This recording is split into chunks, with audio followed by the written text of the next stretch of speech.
Karena data dari Kemenhub sudah hampir 1 juta orang curi start mudik. Sudah 900.000 orang yang sudah mudik dan yang sudah tersebar ke berbagai daerah.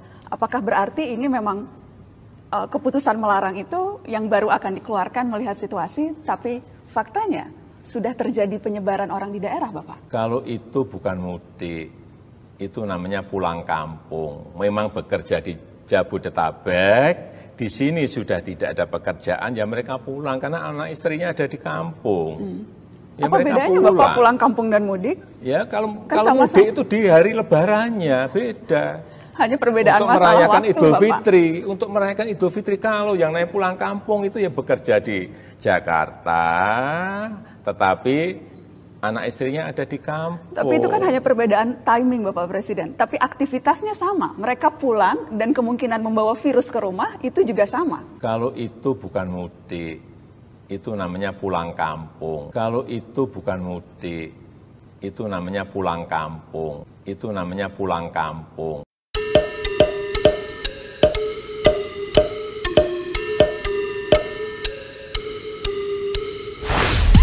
Kalian ini sekarang sibuk berdebat kusir soal pernyataan presiden antara pulang kampung versus mudik. Kalian gak sadar bahwa bahaya sebenarnya bukan di pemerintahan kita sendiri loh. Bahaya sebenarnya ada di kasus COVID-19 ini. Kalian gak ada yang sadar kan kalau ini bisnis besar yang menguntungkan kaum-kaum elit globalis yang bersembunyi di balik IMF, World Bank, WHO, dan The Fed. Ingat gak kemarin negara kita ngutang gila-gilaan melalui surat utang atau bond?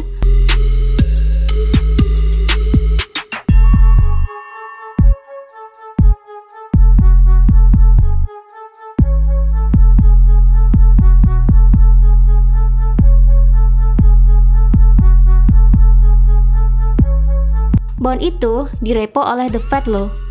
Sedangkan kita diam-diam saja menerima pemerintah terbitin bond. Padahal itu bayarnya 10-50 tahun lagi. Yang bayar siapa? Kita lah, rakyat.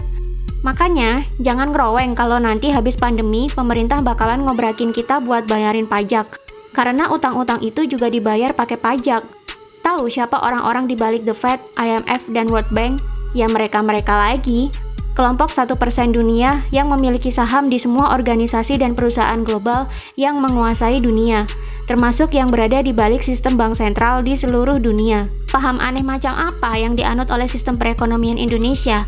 Bahwa kalau mau cetak rupiah, itu harus punya cadangan dolar.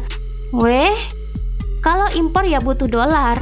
Perdagangan luar negeri iya butuh dolar.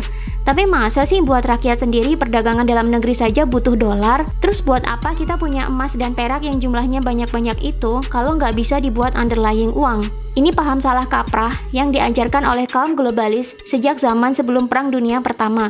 Kalau kalian teliti sejarah, toh perang-perang di dunia ini yang mendanai adalah mereka-mereka lagi.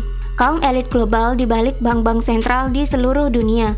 Dulu presiden-presiden Amerika seperti Abraham Lincoln dan John F. Kennedy tidak mau mengikuti sistem keuangan ala bank sentral. Mereka ditembak mati secara misterius. Soekarno pun yang memprakarsai Indonesia keluar dari PBB juga dikudeta pakai kasus kontroversial yang kalau kita pikir pakai logika zaman sekarang gak jelas jeluntrungannya sampai sekarang. Banyak banget cocok loginya. Kalian di sosmed ribut soal presiden, kalian gak nyadar ada yang lebih berbahaya ketimbang mulut presiden yang kalian ributkan. Kita sudah kecolongan 2 momen. Pemerintah diam-diam tarik utang triliunan dari World Bank dan bond untuk atasi pandemik dan stimulus ekonomi supaya negara kita nggak bangkrut gara-gara dihantam corona.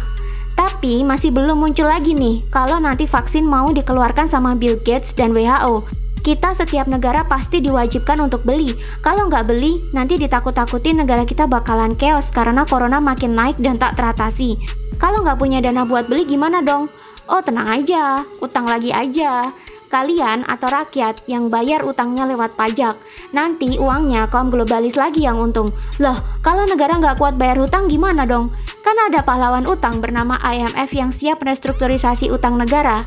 Tapi jangan heran kalau aset negara ada yang dicairin dan IMF siap ublek-ublek dapur ekonomi negara penghutang. Karena salah satu syarat dan jaminan negara boleh ngutang ke IMF adalah IMF boleh cawe-cawe kebijakan ekonomi internal negara penghutang. termasuk penghapusan subsidi rakyat, penurunan upah atau UMK, devaluasi mata uang, dan penghapusan bea dan pajak impor. Negara kita dikadalin 1% elit global, tapi kita nggak nyadar-nyadar, malah ngeributin pemerintahan kita. Padahal ada yang lebih berbahaya loh ketimbang ngeributin pemerintah doang.